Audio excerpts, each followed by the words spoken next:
बिस्मिल्लाहिर्रहमानिर्रहीम। अस्सलाम वालेकुम great people, welcome back to our channel Beauty Foodia. तो आज भी आपके लिए बहुत मज़ेदार रेसिपी लेके आए हैं। आज जो हम बनाने वाले हैं वो है बीफ स्ट्यू, और ये बहुत आसान, बहुत अलग सी रेसिपी है। जैसे हम कढ़ाइयाँ और ये चीज़ें अक्सर बनाते रहते हैं, तो ये बहुत थोड़ी सी ज़रा चेंज रेसिपी है और बहुत कम मिर्च मसालों से ये बन के तैयार होती है और खाने में भी बहुत मज़ेदार होती है। तो चलिए रेसिपी की तरफ चलते हैं। रेसिपी शुरू करने से पहले जिन जिन लोगों ने हमारे चैनल को सब्सक्राइब नहीं किया तो वो हमारे चैनल को ज़रूर सब्सक्राइब कीजिए और उसके साथ बेल आइकन के बटन को ज़रूर हिट कीजिएगा ताकि आने वाली हर वीडियो का नोटिफिकेशन आपको मिले। और जिन लोगों ने ऑलरेडी किया हुआ है उनका बहुत बहुत शुक्रिया। तो चलिए मैं आपको बताती हूँ। यहाँ पर मैंने बीफ ले लिया है। बीफ आपने बिल्कुल छोटी बोटी लेनी है, मतलब जिस तरह आप टिक्कों के लिए इस साइज़ की बोटी लेती हैं। इस पर हल्की हल्की सी आपको चर्बी सी नज़र आ रही होगी, ये आपने इसके साथ ही रहने देनी है, इसको आपने रिमूव नहीं करना। ये मैंने 1 kg बीफ लिया है। यहाँ पे एक बड़े साइज़ का प्याज है और यहाँ पे मेरे पास हैं 3 अदर टमाटर। इनको मैंने बड़ा बड़ा काट दिया, छिलके इनके साथ ही हैं, ये हम बाद में रिमूव करेंगे। तो चलिए इसको हम डालते हैं, तो फिर मैं बताती हूँ, बाकी मसाले आपको साथ साथ बताती जाऊँगी। जी तो व्यूअर्स, यहाँ पे मैंने कुकर ले लिया है। उसमें अब हम क्या करेंगे, आप आम पतीली में भी पका सकते हैं, उसमें थोड़ा सा टाइम ज़्यादा लग जाएगा, इसमें जल्दी से बन जाएगा। ये हमने अपना बीफ जो है कुकर में डाल दिया। साथ ही हम प्याज भी डाल देंगे जो हमने काट के रखे थे, और उसके साथ ही हमने जो टमाटर बड़े बड़े काटे हुए थे ये भी इसमें डाल देंगे।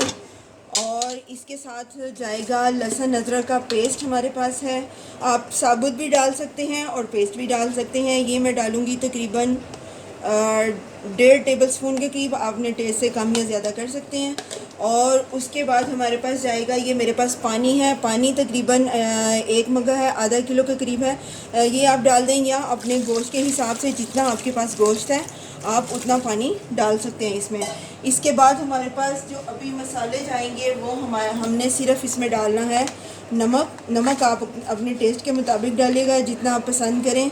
मैं अभी फ़िलहाल इसमें 1.5 टेबल स्पून के करीब नमक डाल रही हूँ। और उसके साथ हमारे पास हल्दी है, और हल्दी इसमें डालेंगे। ये मैं डाल रही हूँ 1/2 टीस्पून के करीब, मैंने इसमें हल्दी डाल दी है। बस इसके अलावा हम इसमें कोई भी चीज़ नहीं डालेंगे। इसको हम कुकर को बंद करेंगे। तो जैसे ही ये सॉफ्ट होता है तो मैं इसके बाद का प्रोसेस आपको बताऊंगी कि इसमें और जो चीज़ें हम डालेंगे वो क्या क्या डालेंगे। तो चलिए इसको मैं पहले गला लेती हूँ, सॉफ्ट होता है तो आगे का प्रोसेस मैं आपको बताती हूँ। बिस्मिल्लाहिर्रहमानिर्रहीम। जी तो व्यूअर्स, ये कुकर मैंने खोल लिया है। गोश्त तकरीबन हमारा थोड़ा सा सॉफ्ट हो गया है, और टमाटर के जो छिलके थे वो मैंने पहले से ही निकाल लिया है। पानी भी तकरीबन काफ़ी हद तक खुश्क हो गया है। अब इसमें हम क्या करेंगे, सबसे पहले हम इसमें डालेंगे ऑयल या घी, जो भी आप डालना चाहें।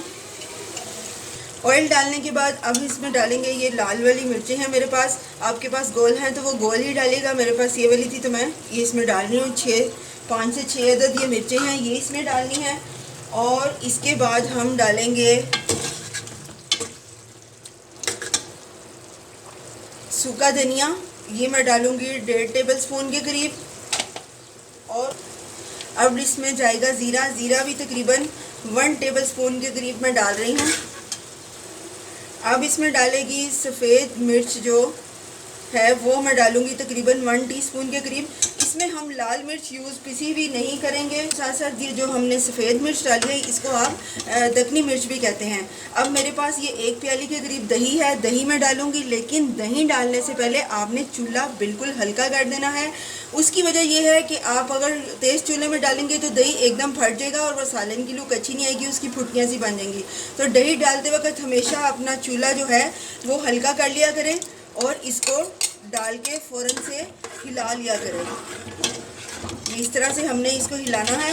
और अब हम इसको थोड़ा सा भुनेंगे जब तक कि ये दही जो है घी नहीं छोड़ देती। सालन हमारा मसाला जो है वो घी नहीं छोड़ देता, तब हम इसको तब तक भून लेंगे। जी तो व्यूअर्स, इसको मैंने थोड़ी देर के लिए भून लिया है, 5 से 7 मिनट के लिए। यहाँ पे नज़र आ रही होगी आपको हल्की हल्की सी इसमें ग्रेवी नज़र आ रही होगी। तो आप अगर चाहें तो इसको बिल्कुल खुश भी कर सकते हैं, लेकिन इसका असल जो वो रेसिपी है उसमें इसके ये ग्रेवी के साथ ही होता है। तो चलिए इसको डिश आउट करके तो फिर आपको दिखाते हैं कि कैसा है। जी ये देखें, ये कितने मज़े की इसकी लुक नज़र आ रही है और ये खाने में भी इतना मज़ेदार है, आपको एक हट के टेस्ट आता है। ये आपको आम होटल्स पे भी नहीं मिलता है, बहुत कम आपको ये रेसिपी जो है होटल्स पे भी मिलती है। ये बहुत मज़ेदार बनता है, आप भी बना के ज़रूर ट्राई कीजिएगा और मुझे बताइएगा कि ये कैसा बना। और ये बहुत मज़े की बात ये है कि ये बहुत आसानी से और कम मसाला जात में बन के तैयार हो जाता है। ये देखिए कितने मज़े की इसकी लुक आई है। तो इसको अब हम गार्निश करते हैं। तो ये हमने डाल लिया है, अब इसके ऊपर सिर्फ हमारा अदरक जाएगा। इसको अदरक के साथ सर्व करते हैं। कलर के लिए हरी मिर्च डाल रही हूँ, हरी मिर्च भी नहीं डलती, मैं सिर्फ अपने क्योंकि मुझे पसंद है इसलिए मैं डाल रही हूँ। तो इसमें सिर्फ आप अदरक के साथ सर्व करेंगे। तो इसके साथ मैंने रायता जो रखा है वो आपकी मर्ज़ी है, आप जो भी बनाने, लेकिन मैंने यहाँ ज़ीरे और काली मिर्च का रायता बनाया है। और सलाद में आप कुछ भी काट सकते हैं, आपकी अपनी मर्ज़ी है। बहुत ही शानदार और लजीज टेस्ट है, यूनिक डिफरेंट, यानी कि बीफ की बाकी डिशेस में आपको ये टेस्ट नहीं मिलता।